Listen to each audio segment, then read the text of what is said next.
المغرب تصنع التاريخ وتفوز على البرتغال لتتأهل نص نهائي كأس عالم لأول مرة في تاريخ العرب وتاريخ أفريقيا كلها تقريبا. مفيش حد أفريقي عربي اتأهل لنص نهائي كأس عالم إلا الجيل بتاع المغرب ده، وإلا المغرب بس حرفيا في تاريخ العرب وتاريخ أفريقيا كلها. على الناحية التانية فرنسا بتفوز على إنجلترا، أو فرنسا عرفت إزاي تفوز على إنجلترا 2-1 عشان تصعد نص نهائي لتلاقي المغرب. بس قبل ما نخش في تفاصيل الفيديو شباب لسه من اشتراك، انزل اعمل اشتراك وفعل زر الجرس عشان يوصلك كل جديد. المغرب بتحقق معجزه، المغرب بتحقق تاريخ حرفيا قدامك، انت شاهد على التاريخ ده. وانت لو شاهد على التاريخ ده يبقى انت من المحظوظين حرفيا في تاريخ كره القدم، ان انت شهدت على حاجات كتير جدا، شهدت على كريستيانو، شهدت على ميسي، شهدت على حاجات كتير جدا جدا. مثلا لو بقالك 20 او 25 30 سنه بتتفرج على كوره، انت شهدت على حاجات كتير جدا حرفيا مش هتحصل ولا قدام ولا حصلت تقريبا قبل كده. انت شهدت كمان كعربي وكافريقي، شهدت ان المغرب بتصعد لنص نهائي كاس عالم. فريق عربي، فريق منه منك، فريق عربي، فريق مسلم، فريق يعني منه زي زيك بالظبط، فريق بيصعد لنص نهائي كاس عالم. يا جدعان ده مش نص نهائي افريقيا، ده نص نهائي كاس عالم. حرفيا الانجاز تاريخي، الانجاز حرفيا مش هيحصل ولا حصل قبل كده ولا هيحصل بعد كده. انجاز حرفيا تاريخي تاريخي تاريخي. المغرب بتحقق قدام عينيك، معجزه حرفيا بتحقق المغرب قدام عينيك. والمعجزه مش في كده بس، المعجزه الاحسن ان المغرب طول البطوله كلها ما دخلش فيها غير جون واحد ومن كندا. ليه؟ المغرب لعبت كرواتيا 0-0، المغرب لعبت بلجيكا فازت عليها 2-0، المغرب فازت على كندا 2-1. المغرب في دور 16 تقابل اسبانيا وما تخش فيها جوان وتفوز بضربات الجزاء. المغرب في دور 8 تفوز على البرتغال 1-0 وما تخش فيها في ضربات الجزاء. لعبت كام خط هجوم قوي، خط هجوم كرواتيا قوي، لعبت خط هجوم بلجيكا قوي جدا، لعبت خط هجوم كندا اللي تعب بلجيكا وكان راكب عليهم الماتش، ولعب خط هجوم اسبانيا، ولعب خط هجوم البرتغال بكريستيانو رونالدو او بدون كريستيانو رونالدو وبالتيم كله. خط هجوم حرفيا جامد. لعبت خط هجوم قوي قوي قوي في كل الانحاء من اول مجموعات لدور 16 لدور 8، بس في الاخر فازت وما دخلش فيها ولا جون غير جون واحد بس. ودي اول مره تقريبا تحصل في تاريخ العرب كلهم ان ما يدخلش فيها جون تقريبا دلوقتي في 4 ماتشات حرفيا. ماتش بلجيكا، ماتش كرواتيا، ماتش اسبانيا، ماتش البرتغال، 4 ماتشات من 5 ما يدخلش فيهم اجوان. ياسين بونو، مرابط، زياش، والنصيري اللي جاب الجون، كلهم رجال، وحكيمي، كلهم رجال. عملوا انجاز تاريخي احنا شفناه بعينينا، وما اعتقدش ان احنا نقدر نشوفه كام سنه قدام. مفيش حد في العرب حرفيا هيقدر يعمل اللي عمله المغرب ده. ممكن السعوديه في 2026، ممكن المغرب تعمله تاني في 2026. ما اعتقدش ان في حد افريقي وعربي هيعمله، ما اعتقدش حرفيا.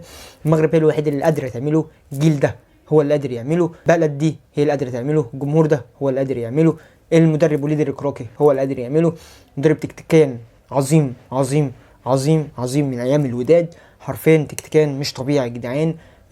ماتش البرتغال قدر يكسبه، ماتش اسبانيا قدر يكسبهم الاثنين تكتيكيا.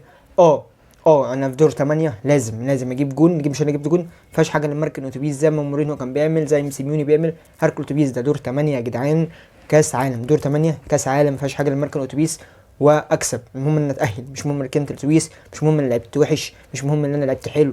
مش الناس مش هتقول مين لعب حلو ومين وحش، الناس هتقول مين تاهل ومين ما تاهلش. ده اللي هتقوله حقق الانجاز، حقق التاريخ. ريدر كروكي ولعبه المغرب وجمهور المغرب ودوله المغرب بتحقق التاريخ فعلا العرب والافارقه في كاس العالم وتتاهل نص نهائي.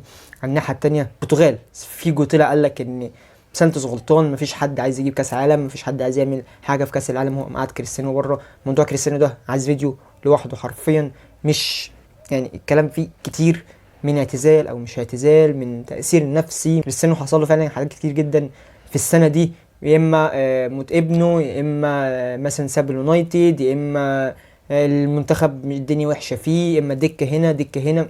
فالدنيا مش كويسه خالص مع كريستيانو، خالص. فرق السن، فرق الضغط، وفرق الاعلام اللي بقى فعلا حرفيا عليه الايام دي مش طبيعي. فالدنيا من كل حته مش مظبوطه. حوار كريستيانو ده عايز فيديو لوحده حرفيا. بس الناحيه التانيه فرنسا بتكسب انجلترا، او فرنسا عرفت ازاي ما قلت تكسب انجلترا. فازتها هاري كين ضيع ضربه جزاء، ومات ميكوكي زي ما بيقولوا تريقوا، بس هاري كين ضيع ضربه جزاء بس الناحيه التانيه جاب جون. وعلى الناحيه التانيه هاري كين برضو عمل ماتش خرافي، كان ينزل لنص ملعب انجلترا يستلم ويوزع لعب.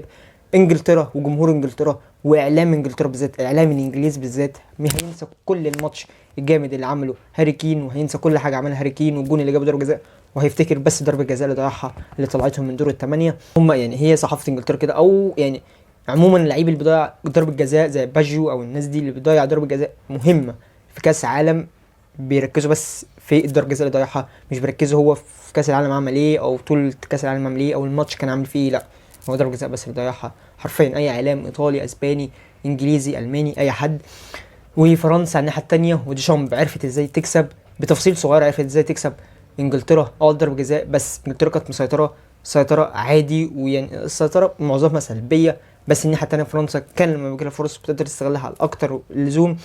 غير جيرو، مبابي ما بانش، جيرو بان وخلص فينش، يعني ضيع واحده قبلها سهله في الست ياردة وجاب بعديها رأسية من رفعة خرافية من سيو هرنانديز عشان فرنسا تقابل المغرب في نص نهائي تاريخي حرفيا لينا. فرنسا المغرب. الناحية التانية أرجنتين تكسب هولندا، وكرواتيا بضربات الجزاء تكسب البرازيل الضعيفة مع تيتي، مش هقول أكتر من كده، تيتي السبب الأول والأخير لأي حاجة.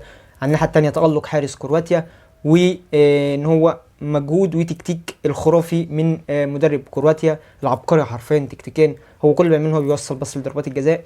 الناحية التانية غباء تيتي في تبديلات في استحواذ في كل حاجة، غباء تيتي وبعض ما التناكة من لعيبة البرازيل او من بعض اللي حواليهم ان هم خلاص ضامنين الماتش وخلاص وصلوا النهائي، مش وصلوا حتى نص النهائي، لا وصلوا النهائي خلاص. فده كله بيعمل ضغط على اللعيبه اكتر، مش بيريحهم، لا ده بالعكس ده بيعمل ضغط. ولولا المهاره الفرديه من نيمار ما كانوش وصلوا، او مثلا وصلوا ضربه جزاء او وصلوا لاي حاجه. بس على الناحيه الثانيه كرواتيا بتقدر تصعد لنص نهائي لتاني مره على التوالي بعد 2018 ودي دلوقتي 2022، وبرده ضربات جزاء سنتين، برده ضربات جزاء. احنا بنتفرج على 2018 تاني ولا ايه؟ انا مش عارف. بس على الناحيه الثانيه كرواتيا تقابل الارجنتين نص نهائي، وفرنسا تقابل المغرب في نص نهائي ناري ناري ناري، ولسه هنعمل عليهم فيديو. وماشي بكون خلاص الفيديو بتاع النهارده، ما تنساش تعمل اشتراك، انزل الاشتراك وفعل زر الجرس عشان يوصلك كل جديد. سلام.